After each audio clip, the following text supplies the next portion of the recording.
Hey guys,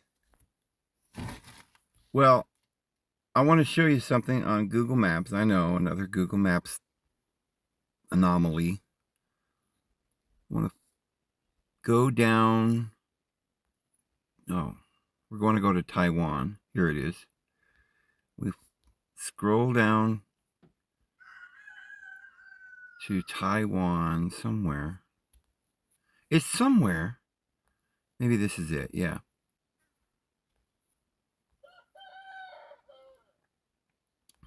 Yeah, that is it.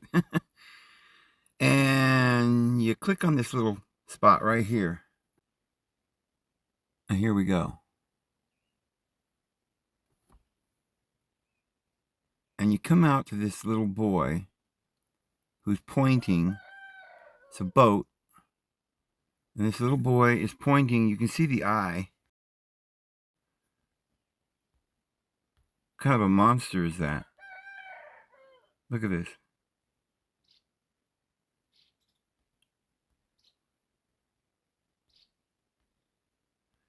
And these people are pointing at it.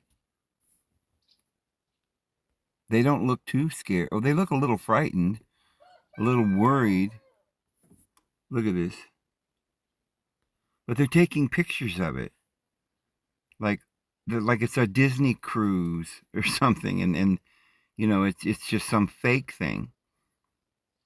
Did they make this? It's like a Disney park or something? Like a Jurassic Park? I mean, and then look at this. Underneath the water is in a sunken ship. I'm not kidding you. That's a sunken ship, isn't it? Why would there be a sunken ship under the water there? Whereas this thing's already gotten one ship, and these guys are scared out of their mind. Look, Mommy, it's a monster. And they're filming it. Look, it's on their phone.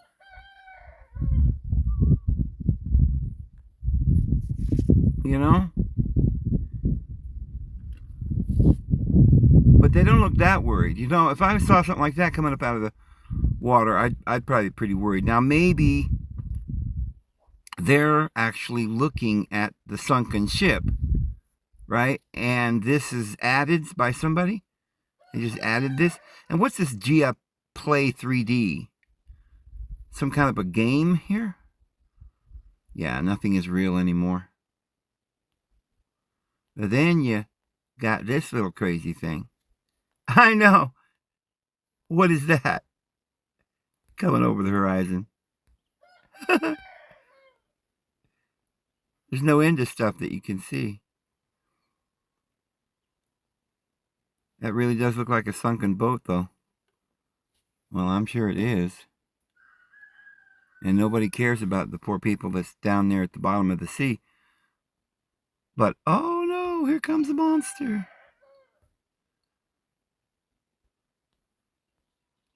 Who would think up some kind of a monster like that? Anyway, that's some kind of a crazy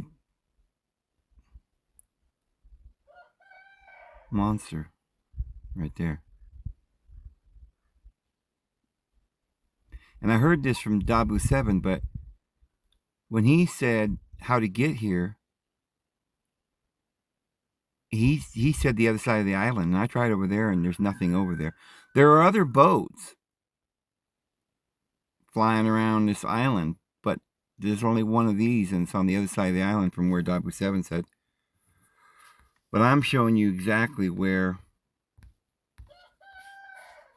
I can't even get out of here. Right here at this GUI, this little road, Gushan Island, Puto Temple. Puto Temple, what does that look like? You know how I like temples. Whoa. Oh, it's written in Taiwanese. I can't read it.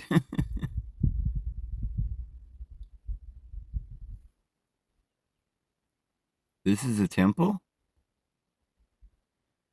Everybody's a tourist over there. I mean, there's so many millions and millions of people stacked up on these islands, and all they don't have anything to do. They haven't got nowhere to walk. There's no hiking. All the forest is probably government controlled. All they have is these little man-made parks, museums, and things to go see. You know? Where's the temple? The temple says it's right here. We'll try it right there. Is that the temple?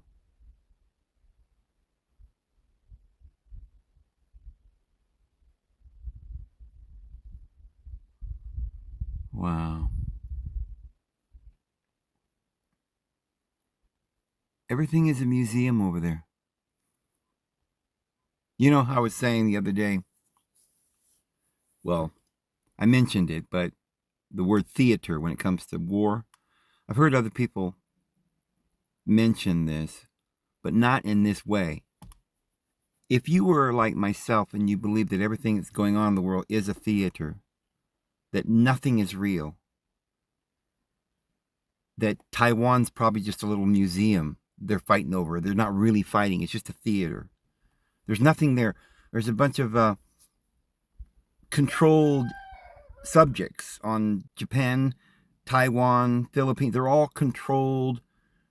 They've given them apartments in little sterile cages, whitewashed 6x9 areas where they got a bunk bed, they got a little stove where they can cook, and they can go to the market and buy their little poisons and come home and cook their poison. And everybody's living exactly the same way. There's the same powers are ruling over every country. It's called, international buying and selling. The people who... That rooster wants to go right now. The people who own Nally's and Libby and, Monsanto and all the companies own the world. And they sell to everybody in every country. It's all a theater. There is no war in Ukraine. There is no war in Taiwan coming. It's simply a theater. That means it's a movie. It's a drama. And nothing is real.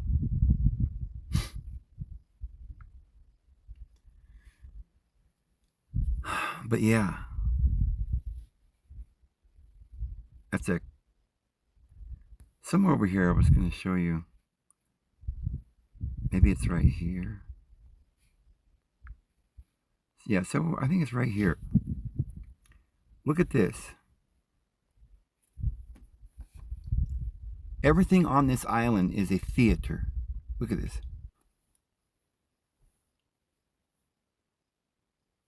Okay, what is this? That's a gun of some kind. Obviously, it's an antique, and they got their phones and they're taking pictures. They got backpacks on, and it's a hole in the side of this mountain, the cliff. I guess there's the boat that we went to go look at, or something. I don't know, but they're just looking off over the sea, and this is a museum, probably from World War II. Everything is a frickin' theater. These guys don't look worried that World War III is about to happen.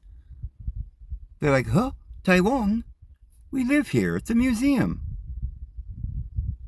Well, they're about to depopulate the world. I do believe that. That's part of the theater. We're all going to sit back and watch everything go. Remember World War I? There's nothing you could do about it. It was a theater. They made it up. They pretended it was going on naturally. But they had to destroy the old order and bring in a new world order. And they brought electricity in.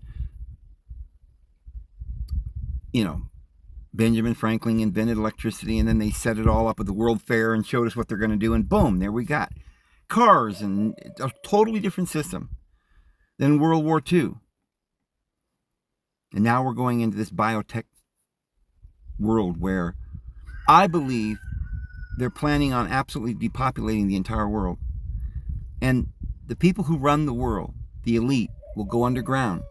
and they'll go away, and we'll never hear about them, and they'll live out their lives in these luxury underground cities while we all die.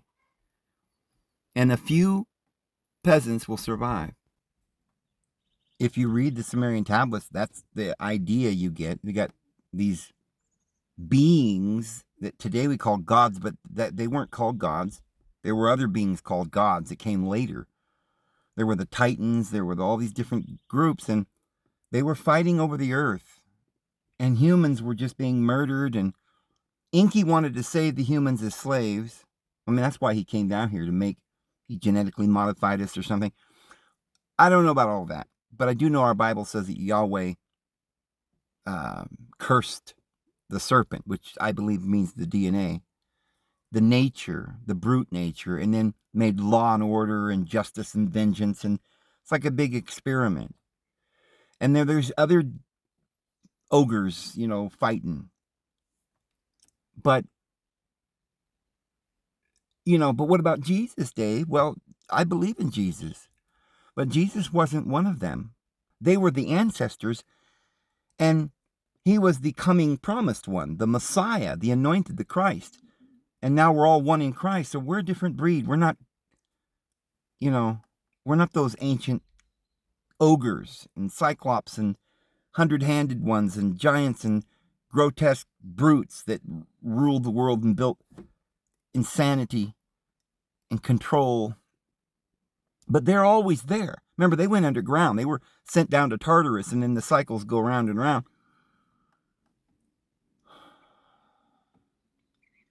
But it's all some kind of a organic but real game. Like the game of the hawk that flies down out of the sky and sees a little nest of rabbits and takes one and flies off with it. And these rabbits just keep being born by the multitudes. For what purpose? We've got to have plenty of rabbits to make sure that the rabbit population can thrive. But wait a minute. The rabbit population has to thrive for rabbits or for hawks to eat. It's a crazy, crazy, horrid game. Until finally the rabbit becomes the hawk. And then what? Well, then the eagle is in competition with you. And then you learn that lesson and you become a lion and you're the king of the jungle, baby. But even the lion becomes extinct in this world we live in. And even the humans are fighting each other and killing one another. And there comes a point when the whole system's got to come down. And it's like this game ends, the graduation begins, and we go to the judgment and see who has a good score and can pass the class and go on to the next one.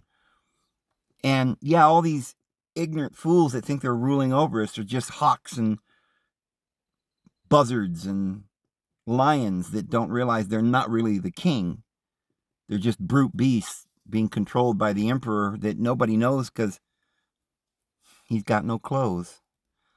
But there is, don't be discouraged, there is a true power of love in the universe. But that loving Father that Jesus told us about, we have to choose it. We have to have enough common sense to go under the light.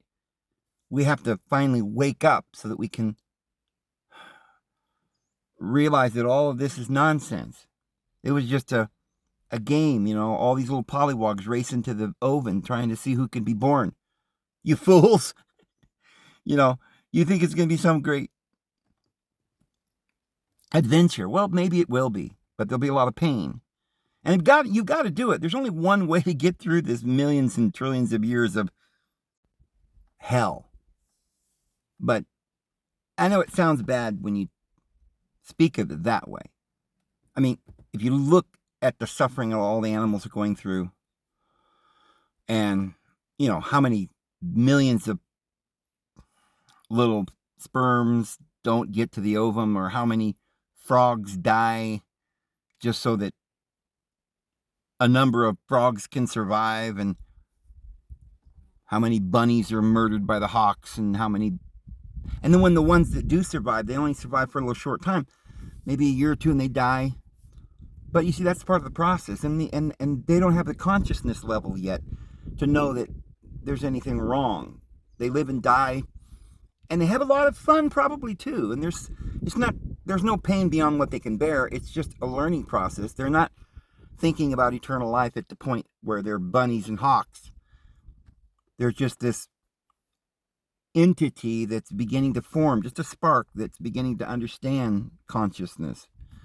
Well, once we get to the point where we're humans, then we do have certain angels that can protect and guide us, but we have to wake up and be kind, and it's molding and forming us into a better individuals. But there's always the temptation. And then we get the final end of this classroom, and we move on to a better place where I'm sure there are no suffering and evil. Remember, this is not his world. This is not his world. We're no part of this world. We've been adopted, right, into the family, and we graduate. We go through the judgment. We get our white robes. Again, in this parabolic form, it sounds cruel, and how dare this divine being put us all this creation through this. You know, the whole creation is subject to pain, and until the revealing of the sons of deity, right? They're all clapping their hands for joy, waiting for the revealing of the sons of the divine one. So the sons of the divine one are all of them, right? The whole creation groaneth in pain till now. And that sounds cruel. Like, why would he let that happen? But it's the only process of this existence. It's nobody made it. It's by virtue of itself. It's an eternal progression. And frogs don't really probably even feel pain, or fish when you hook them. I mean, it's much more of a theater for those who do have consciousness. We see the suffering of the fish. They may not be suffering at all, but we see that as suffering, and it's a picture. It's shown to us that way so that we will develop compassion. And it's just like watching the sparks in a firefly. The sparks aren't feeling anything, but it's just for I wouldn't say our amusement, but in a sense, we're the ones sitting on the throne, right? With our margaritas on the ocean with a fire pit. We're in control of all these animals and have dominion over the earth, building skyscrapers and resorts and museums. And we're just watching. It's a theater. We're just learning here. And all these little things that are flying around, suffering, is much to our horror just a theater. It's not real. We don't have to suffer. We're not suffering. Nobody's suffering. The rabbits don't feel anything when the wolf comes and bites them behind the neck. It's over. Maybe they feel a slight bit of pain, but they don't expect it. They're not horrified by what might come. Nobody wrote a book and said, one day, young Thumper, you're going to get eaten by the big bad wolf, and it's going to be horrid, and it's going to feel like this, and it's going to feel like that, and we've got to, no, it's just instinctual things going on. They don't feel anything. They don't know. It's a theater. Everything's a theater. And this war that we're about to go through, it's like, oh, it's horrid. People are going to die. The people who have not awoken and by destiny found themselves in the mountains, right? We're going to sit back and look on our phone and watch the whole thing on. It's a theater, right? We're the higher uppers who gets to see this whole thing and watch and realize what's playing out and learn this lesson from it. While all the dupes haven't awoken, and they're running around like scared rabbits, getting choked out by the wolf. And we're watching in horror, like, why? This is not fair. It's not fair. And that's why he sends his man with a writer's inkhorn and a linen garment, watching the people to see who's sighing and groaning over this wicked world. And the ones that are sighing and groaning, he puts a mark or a seal in their forehead, the seal of the living deity, which is the Holy Spirit, the holy mind. We've developed compassion. Yay, you get to graduate. You found out what is good and evil to become like God. You've partaken of the knowledge of good and evil. You've got gnosis. Now you can move on. But it's only at the point where you can have gnosis that you can really feel the pain. Because he won't let you bear any pain than what you are able. And the little rabbits aren't really bearing any pain. They spend most of their life just running around eating flowers and daisies. But then there's that one moment at the end where it's all over.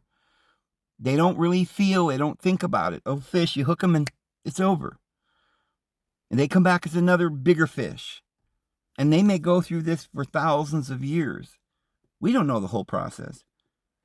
But they're not a being of a conscious nature yet to suffer. And it's worked out. The whole universe is worked out so that the entire world, like a woman who's suffering to give birth in agony, and then she finds that the child that she gets out of this pain is worth it. You have to go through the pain, friends. You have to go through the pain to get to the glory. That's just the way I think it is. And so this is why, and these individuals that are ruling over us, like Bill Gates or whatever, they're just puppets for some other, I don't know. But I don't think they know what they're doing either. I don't think the hawk is a bad guy for eating the rabbit. I think he's just doing what hawks do.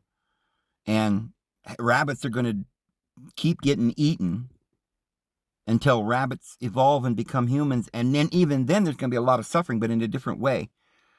More responsibility. And then because of that tremendous pain, because once you're a human, you really do feel pain, because you begin to develop a sense of it's wrong, it's unjust. And that's when you're about to become a divine one. When you've learned that. That's the gnosis, friends. We've gotten to the point where we can seek and knock and wonder and speculate and ask, and pray and love and do and act on behalf of others and give that we might receive. Seeking and knocking and asking and begging, pleading. And finally, you get to be one of the Christs, the ones who were destined, the promised ones who get to go through the little veil and into the little portal into the real world, where they only let those who are experienced and have gnosis in. But where is that? Yeah, I'm going to talk to you guys about where that might be. Off-world somewhere in another dimension. We found out that they're lying to us about, we didn't go to the moon, and we now know that they cannot even travel into inner space, outer space, inner space. They don't have the ability to get out of the atmosphere of the Earth, I don't believe. I don't think CERN is real. I don't think they've learned how to split genes. I don't think they can really clone things. I don't think they have the knowledge that they say they do. And the reason I bring that up is because, as I said, it's all a theater. All the events and the crises and it's all programmed and choreographed. It's a theater. So the information that they're telling us is also part of this lie. It serves as a way to weed out those who aren't smart enough. If you don't see that everything's a theater, then you're not smart enough to wake up and get out of the Truman Show. And as bad as that sounds, I mean, we've got to use reason and logic. Got to figure this out. Why, though the Bible says that our Heavenly Father knows when every sparrow falls, I don't think He just knows about it. He cares. I mean, he really cares. And he plans. He has this, not an anthropomorphic being, but the universal mind, the love of the universe, has this amazing natural plan. It just is, by virtue of itself, that we progress. And those who suffer most to get to a place where they don't suffer so much, where they're in this place called heaven or bliss, but those who suffer so much aren't even as smart. They haven't evolved yet. And that's part of their evolution, to suffer. But it's not the same kind of suffering as we would think as humans, because once you become human, suffering is much bigger. It's emotional, not just the physical pain.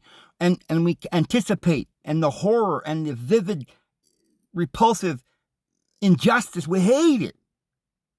And the fear of death. But the animals may not even fear death, because they may not even understand or have that concept. So somehow or another, there is in place, like, why would the loving deity let somebody get his hand cut off or his arm busted or terrible wound? But, as soon as you get a terrible wound, like a knife cuts you or a hammer hits your finger or whatever, it goes a bit numb. It hurts only for a minute, and then it kind of goes numb. And if it gets too bad, you go into shock. You literally don't even feel anything. You're asleep. And if it's worse than that, you might go into a coma. There is all of these layers of security built into this classroom. It looks like, from a human standpoint, that we're all suffering terribly. But that's emotional, and it's mental, and that's the plane we're on. We're learning these amazing realities and truths, and we're seeing different colors and different heights and breadths and depths, and we're growing in our knowledge, not just learning pain, but we got other things to learn now. We're humans. Learning patience, and how to have compassion, and distinguishing between different things and languages and vast things beyond what we can imagine. But the point is that there are rules set in place that are never broken, so that in reality, those who feel pain, who truly feel pain, that's something of a higher level of consciousness.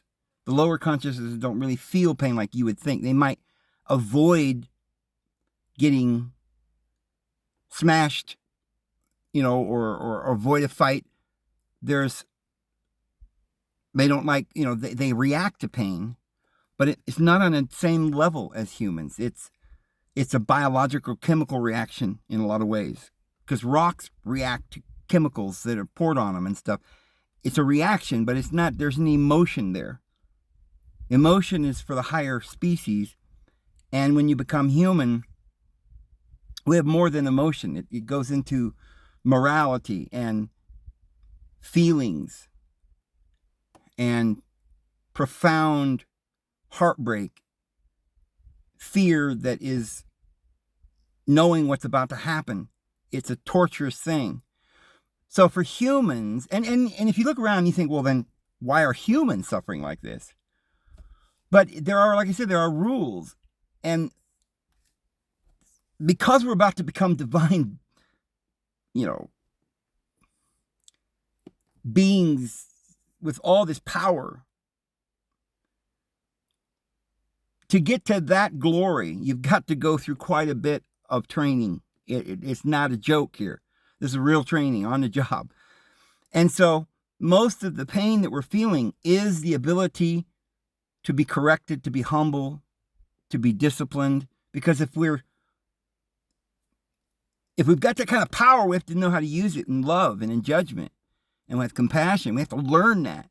And that might require a lot of, like, you hold your hand in the fire for a minute and you pull it right back out. Nobody can keep it in there. You will pull it out. You will learn to obey the actual reality. However, some people are a little stronger and they'll keep it in there longer, a little bit longer. It takes more because their stubbornness is so strong. Maybe it's an immaturity. Maybe it's a youthfulness in their soul's migration. They're not ready yet or whatever. But at some point you get to where all you got to do is think about the fire. And okay, I've already learned that lesson. I'm not going anywhere near the fire. But I do think that we give permission to all the pain that we're in. And then that's hard for people to believe. It's like, what about car accident? They didn't ask to die. Well, maybe they did. I know a lot of people that talk of suffering a great deal and being in a position where just before they died, they were wishing this or that, or doing something they shouldn't have done.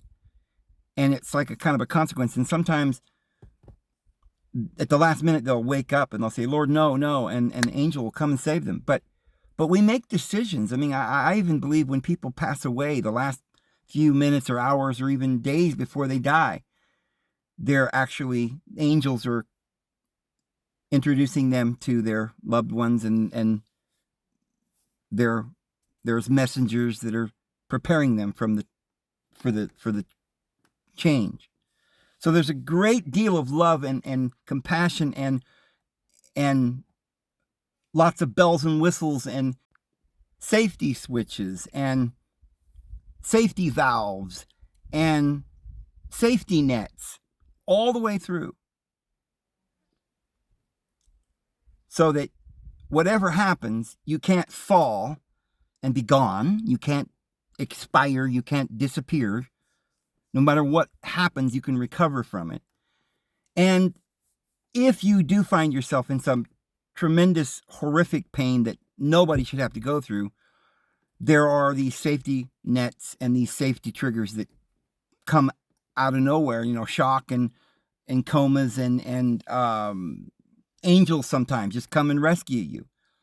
So there's all these features that are built into the system. And I believe that if we were there where Christ was, we'd know that they've done everything and they will do everything in their power because of the position that they're in as angels. They're ministers sent forth for those who are to inherit salvation, the Bible says. And they're there watching over us. But they can't interfere if we have chosen it.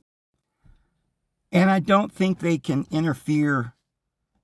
There's probably some kind of a rule that they have that if mistakes can be made, or if maybe in the universe things happen that wasn't supposed to be, wasn't meant to be, or whatever, the angels can come down and interfere with that. But for the most part, I think we are creating our own environment. And if we become entrapped or enslaved by others and their minds, and we become depressed, hypnotized, and we begin to hate ourselves because they told us that we're worthless. You say, well, that's not their fault. Well, it might be that you have to grow to a certain point to be able to overcome that mesmerism. You have to get to a certain wisdom to where anyone like that can't affect you. And so they have to expose you. They have to allow all of the weeds to grow up together before they can find out which ones are the wheat and which ones are the weeds and stuff. Maybe there's just reasons. But like I said, they still have some built-in. It's like everything. The universe had to have been created because it's more complicated than a watch. And we think, well, a watch was created by somebody, designed by somebody. But see, it's different. I don't think it's like that. The universe isn't something and the divine being something else. The universe is the mind of the creator. And his mind, it seems, it's like it's running everything, and it's all absolutely logical. There's a reason for everything. We just can't see it. But when people suffer certain things, it looks terrible and horrendous, like when we were watching the sparrow fall, and we didn't realize that the sparrow's not feeling anything. It's really a theater for us. Well, if we see people being murdered at a gas station, somebody pulls up and shoots them with a machine gun, we're not realizing it, but they probably already made some covenant. They sold their happiness for some kind of terrible pleasure. They did it willingly. They entered into covenants and bound themselves with oaths. They're mafia. They're CIA, they're Temple Mormons, that run the FBI. And they're bound, they think they're good people, right? They're following the present government and they're patriots and stuff. They don't realize it's not about the outer, it's about the inner. They knew better and they made that mistake, but they did it willingly. They knew better. And they got all the pleasure. And they sat like kings eating all the little goose livers and Pop-Tarts and plum pies that they could eat. Just fattered and toads and barely could move. But most of those royal indulgent kings died of ulcers of the belly or some rotting of the mind from the inside out. I mean, they literally were pathetic, and many times they were genetically deformed creatures and retarded, and there's all this infanticide going on, and it's a debauchery, that luxurious living. But somehow there's a ancestral curse, they say. Well, I think it's an oath. When you say curse, that today we don't know what that means. It means an oath. And they have these ancestral oaths, and you say, yeah, but that's not fair if their ancestors did it. Well, they're reincarnated back into these families. And they do it. They withstand all the pain and the suffering because they know they're going to get this inordinate amount of pleasure. They're going to get all the wealth and all the power. And to keep that power and wealth, they literally sacrifice health, happiness. I mean, they're less happy than the peasants, I guarantee. And I think before they even incarnate, they're told, look, you want to repent of this? Maybe it's not a literal thing. I mean, everybody has to, through their lifetime, grow and get to a place where they learn from this. I think some of them have fought. That's where this plot comes in. The ones who are deceptive, because they have learned a little bit more about the way the system works, and they're trying to manipulate it. They think they can have all this power and wealth, not let us know what's going on, and they can somehow pull the strings and get more power and not have to suffer. But I don't think they can do that. I think that's the problem. They will suffer even more. And that hopefully will reform them. That's built in to reform those that's just too wicked to reform easily, or get too trapped in the lust trap, and they're addicted and they can't get out. And sometimes that pain's got to be severe to help get them out of there. So I think there are situations like that in the universe, but for the most part, there's checks and balances everywhere, and it's according to a certain holy plan. And I think it's perfect in all its ways. You've got to literally wake up and find out that you're being manipulated, and then you can leave, and then you have authority. That's what authority is: wisdom, knowledge, gnosis. And then you can leave this bubble of control. That's what control is, and lust and hate. It's the immature way that entities exist until they mature enough to where they can show love, and they go to the other kingdom on the top of the world. But down here, the leaders and the rulers are in panic or in fear. They want control, and they're lying to us. And it's a big theater, and they're murdering us. But it's all right. It's their kingdom. It's no part of our kingdom. It's a schoolroom that leads to Christ. They're ruled over by Yahweh and the vengeance and the justice, and they worship Him. And so, if they're that bent on deceiving us with the theater going on everywhere to keep us down, the drugs and the programming and all of that, then and we know that we didn't go to the moon, and we know now. I know there's a big movement going on, the flat Earth. Now, I've rethought that. I don't believe the Earth is flat, but I understand the principle now why people are going that way, where they in other words, it's like we don't know where we're at. We don't know what we're doing here. It could be just it could be that the shape of the Earth is they're not telling us, or But I will tell you this: I don't believe that they're necessarily lying about the shape of the Earth, although I think it is subjective because it depends on whether you believe in physical things or not. In this physical world, under their physical rules, we're being manipulated to think that the things that we're sensing is coming from outside of ourselves, but in reality, we're the ones imaging it as our collective consciousness is growing. This is the forms and the monsters that we're making. So it is an illusion. I've always said that. But there's deeper illusions. In the illusion, there are those who are creating more illusions. But if they are trying to keep us in a Truman Show, they've got a fake dome around us and a fake wall, and we think the wall is, you can't go beyond the ice wall, but why? Well, it's too cold. Oh, okay. How convenient. What's behind there, huh? I'm just saying, we really don't know.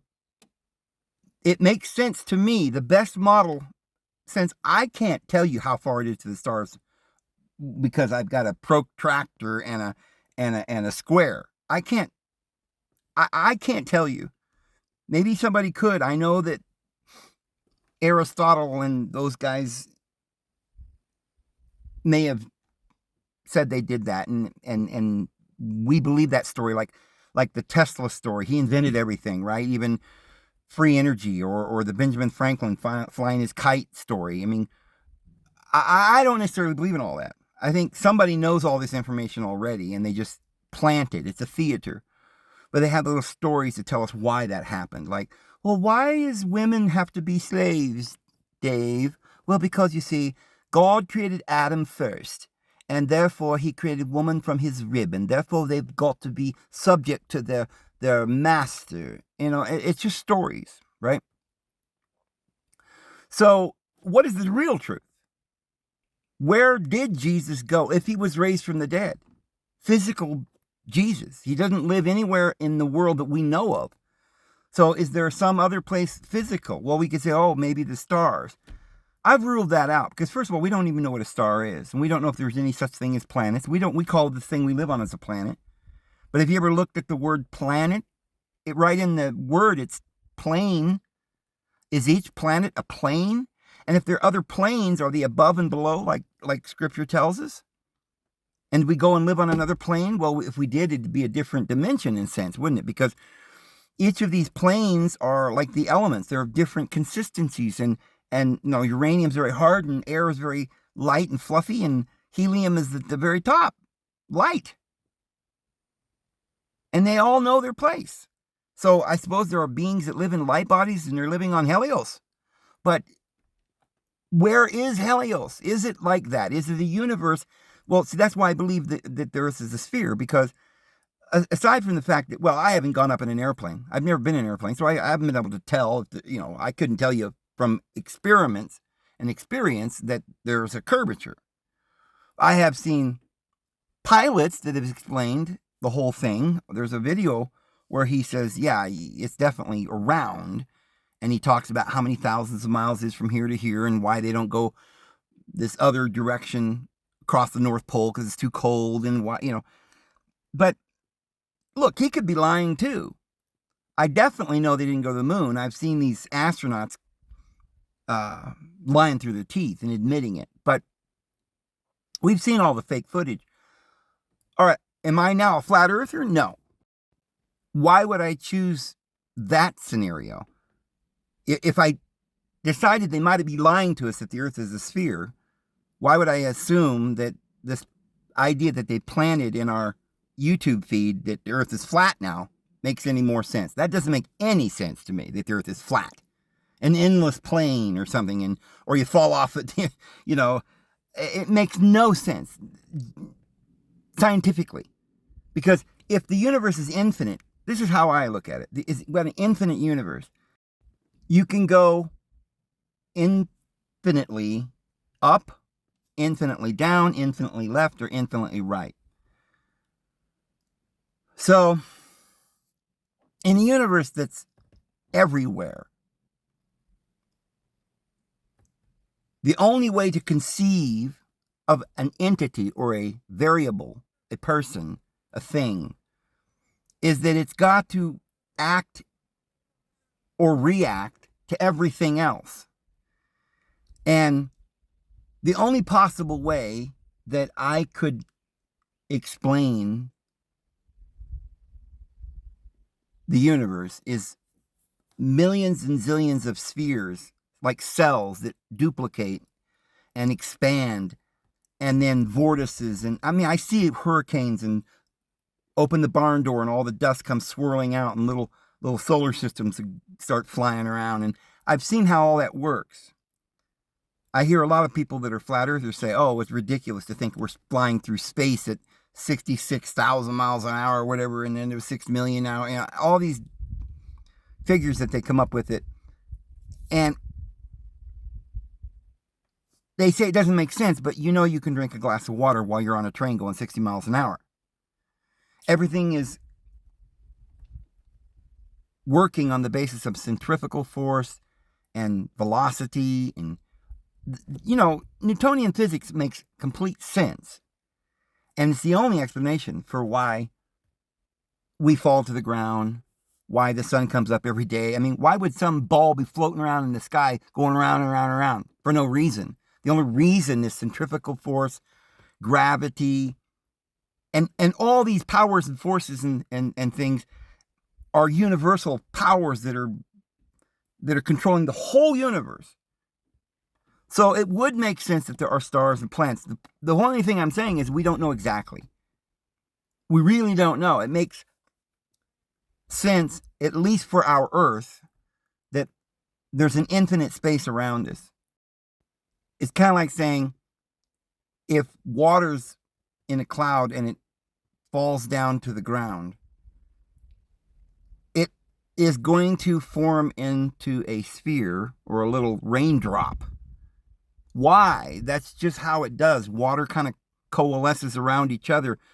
There's a magnetism to things. And there's various ways we can explain this, and I don't want to do that here. But all of that science that we've learned makes sense to me. Temperatures increase, water evaporates. We know all of this. Everything makes sense. However, there are limits to this information. I know that they're lying to us about having gone to the moon.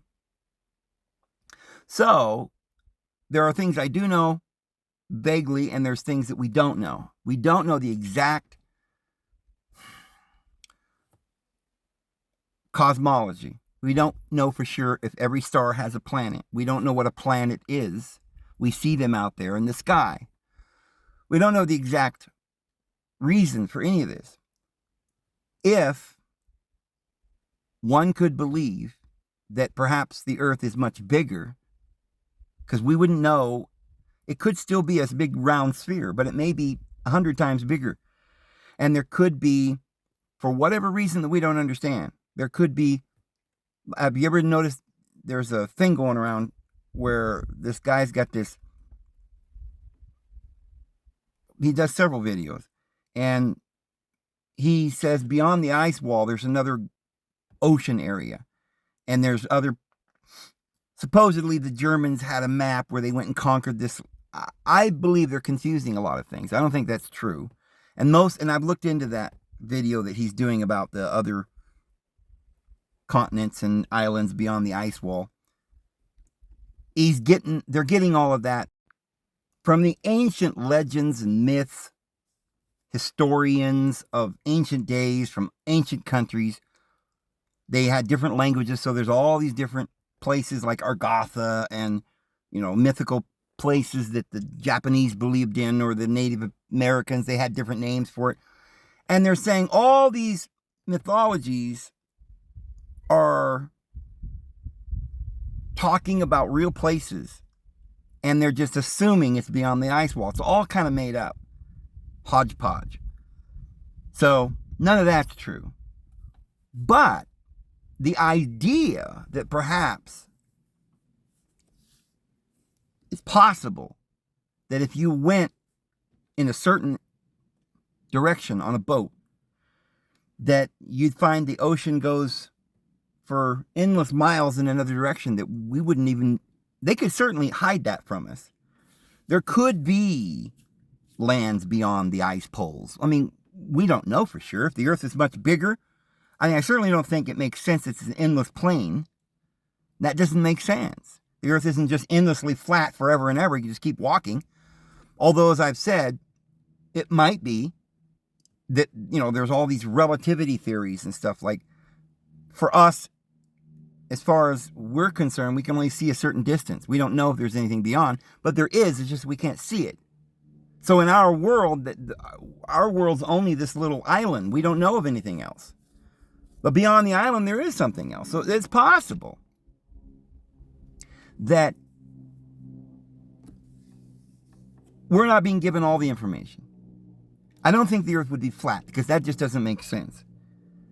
If it was flat and you still thought that the heavens or that blackness out there was an infinite space, then it would make no sense to say that the Earth is just this little flat disk like a hockey puck floating around. That makes the idea that the Earth is a hockey puck makes no scientific sense.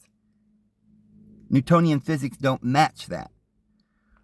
And the idea that it's an eternal flat pancake, then why is there this infinite below the Earth, this pancake, which I guess would be lower hells and other planes, and infinite above us? Well, infinite above, yeah, see, relatively this could be true, because if the universe is only our own mind anyway, then if we're conceiving of the real physical, tangible world, the Earth, we might be able to conceive of Earth every time we take a step. We know there's an Earth in front of us.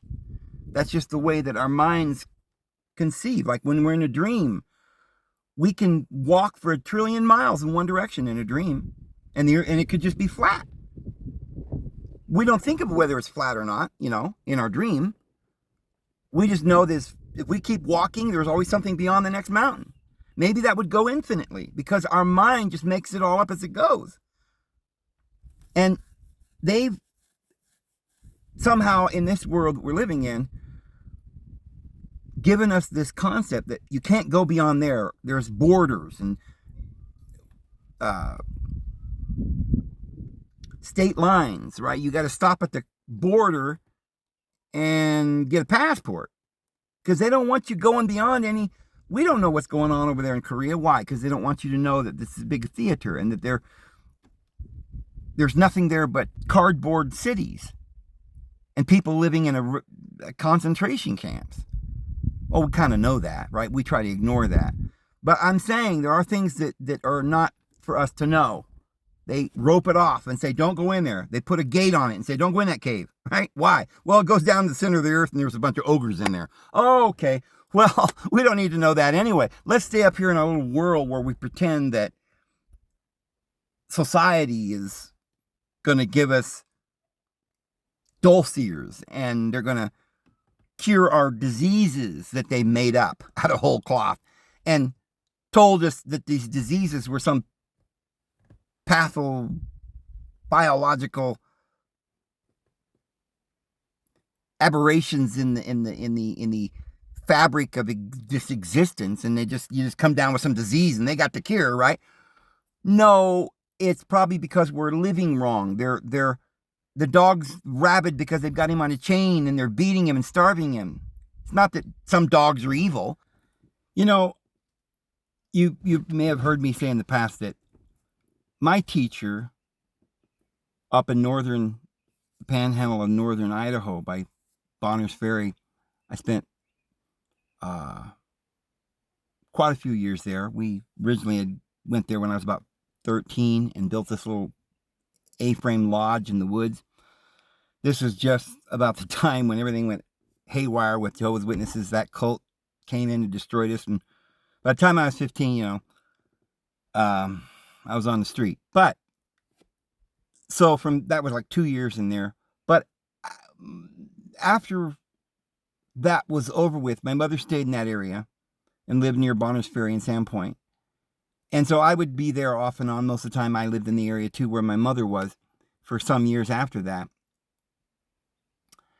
And, but on this occasion that I was going to tell you about, and I've told you about this before, I was around 18 years old and I had met this man There were a lot of hippies in the area. And I thought he was just another hippie. He was kind of a long-haired guy, smoked pot. And I got to working with him up on a forest fire up there in Bonners Ferry. And we became friends.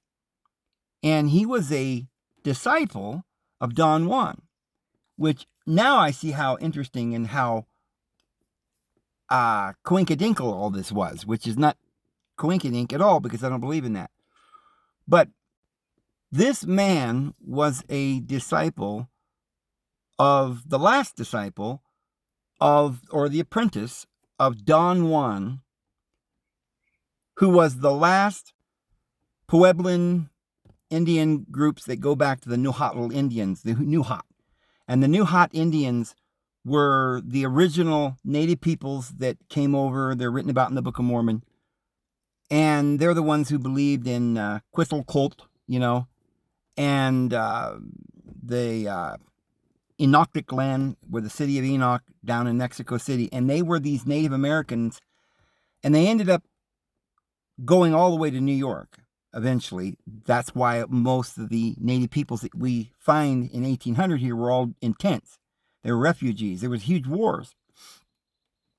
But the last of the, it makes me think of the last of the Mohegans. But this man was truly the last of the ancient American Indian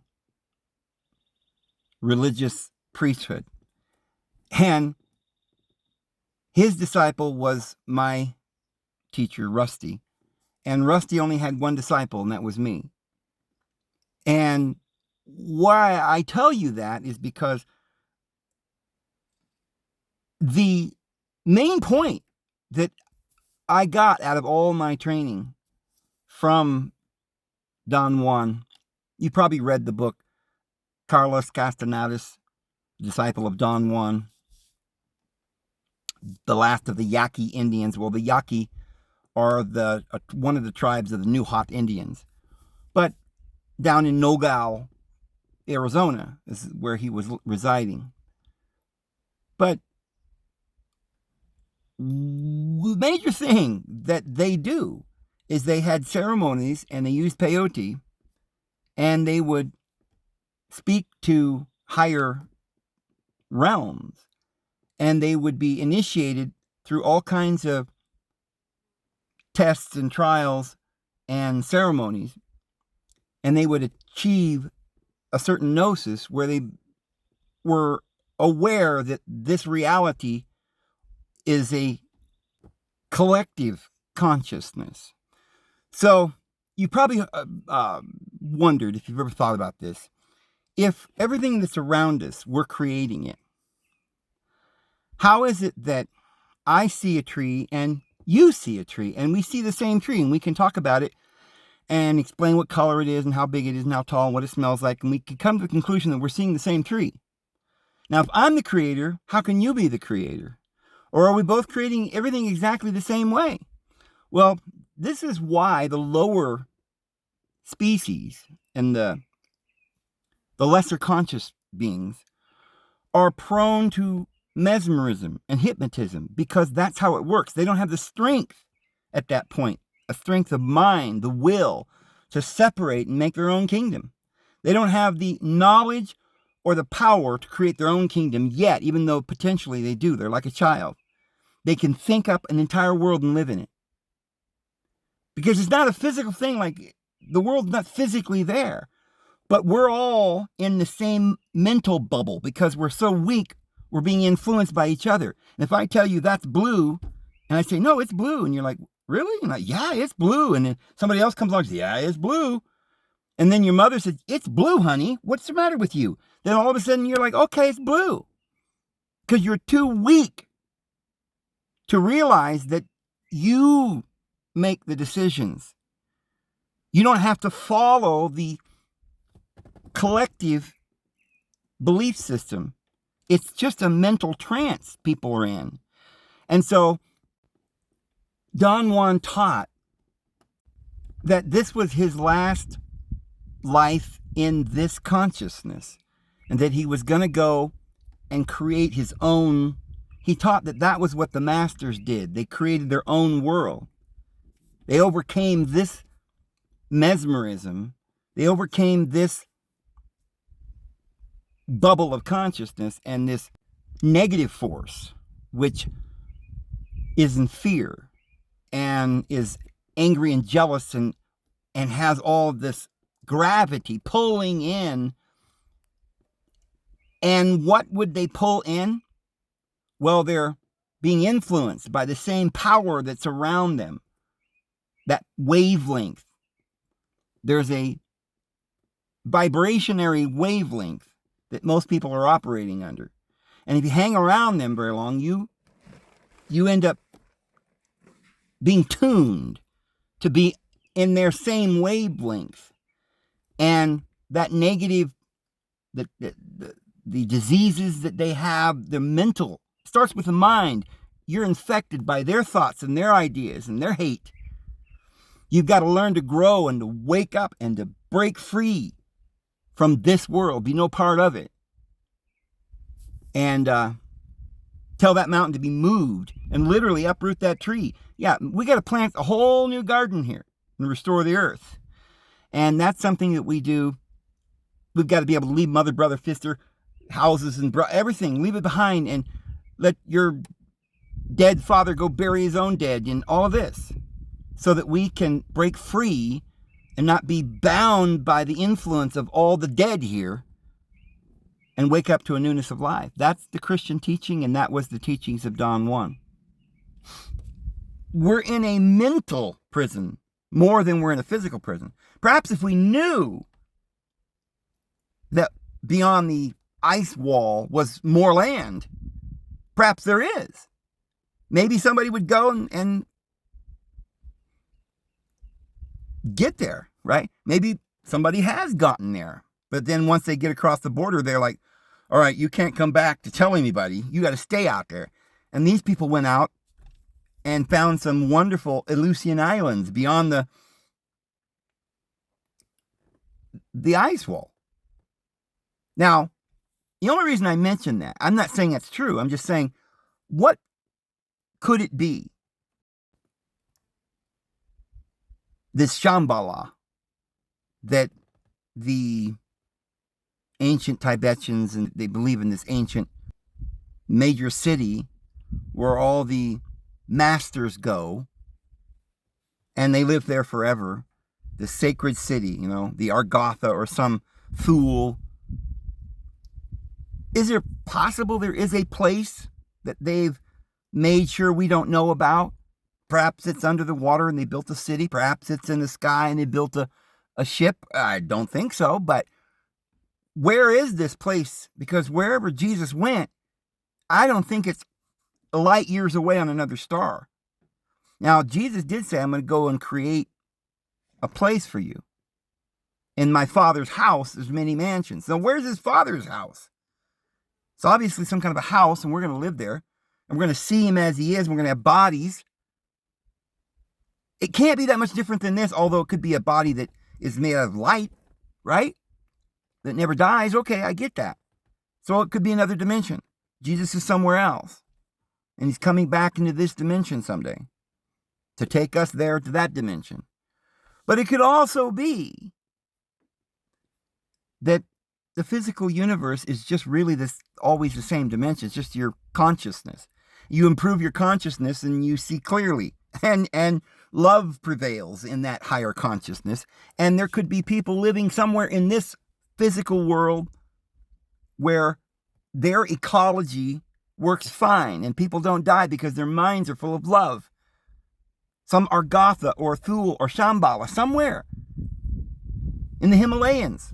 Well, I don't think it's really in the Himalayas, but somewhere north? Where's that? Well, Joseph Smith said this place they call the North, right, is the North Star, Polaris, and everything revolves around Polaris.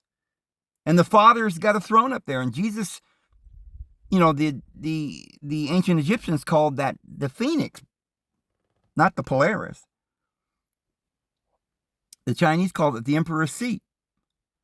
And everything revolves around that. And so we're graduating perhaps there's other planets and we're going that way? Well, if so, it's probably in the future. We're just,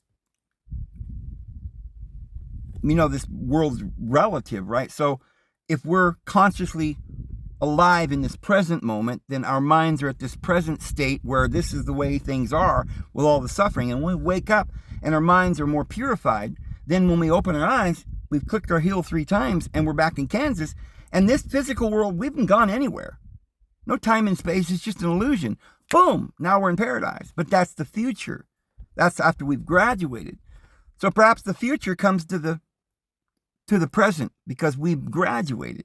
And perhaps there's those who don't graduate and their minds are still dark and they're living, in another darker world, but it's no particular where.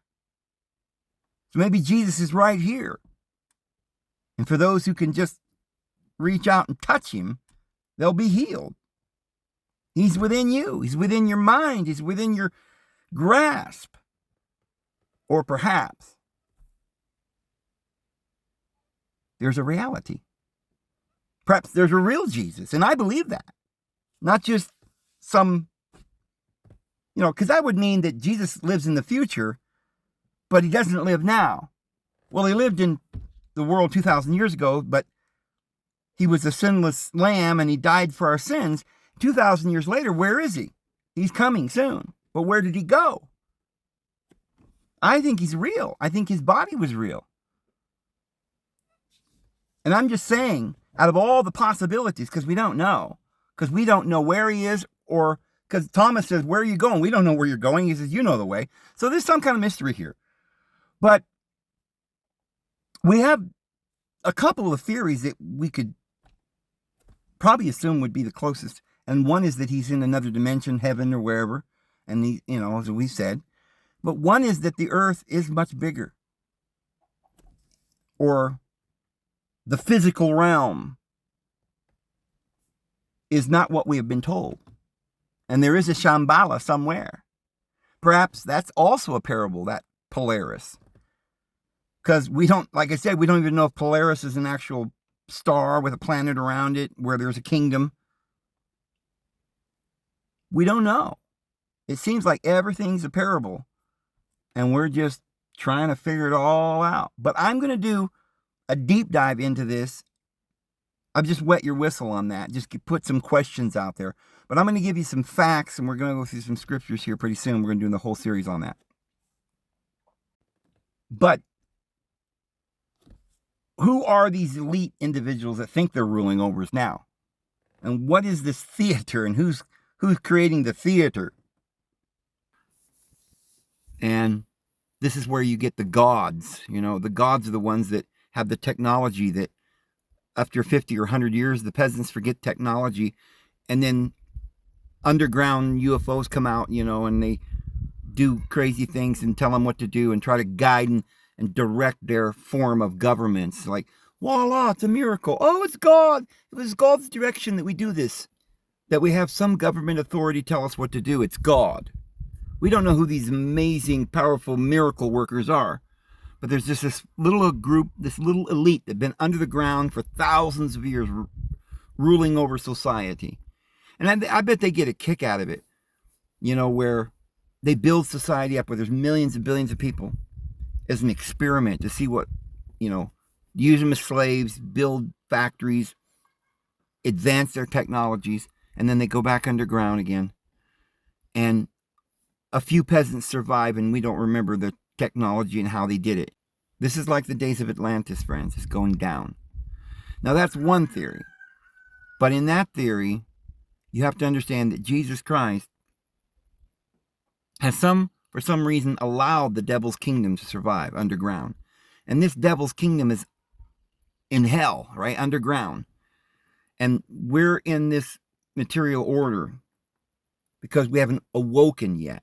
We don't realize that these gods that we worship are, titans and evil ogres and cyclops and demons and monsters. But there's another group of individuals that live somewhere else. And that's another video that I want to do. Where is Jesus right now? He had a body. He raised up his body, touched me, see that I have flesh and bones, right? Spirit doesn't have flesh and bones as you see that I do. So where did Jesus with his flesh and bones go for the last 2,000 years? We'll talk about that. But there's these two groups. The devil, he reigns from beneath. And anyone who is not awoken and is deceived is under his spell. And that's who the elite are, is the devil and his demons. They manipulate everybody on this earth. And they're about to bring it to an end. But this is like a little harvest. As it goes down, Jesus comes and sends his prophets and tries to awaken as many people as he can so that we'll wake up and go, okay, I see what's going on. This is a big game here. And we've got to wake up and get out of the game. Quit playing. Quit being deceived. You think? I don't know. Anyway, I'm going to leave it there. See you guys tomorrow. Have a good one. Lord will bless you.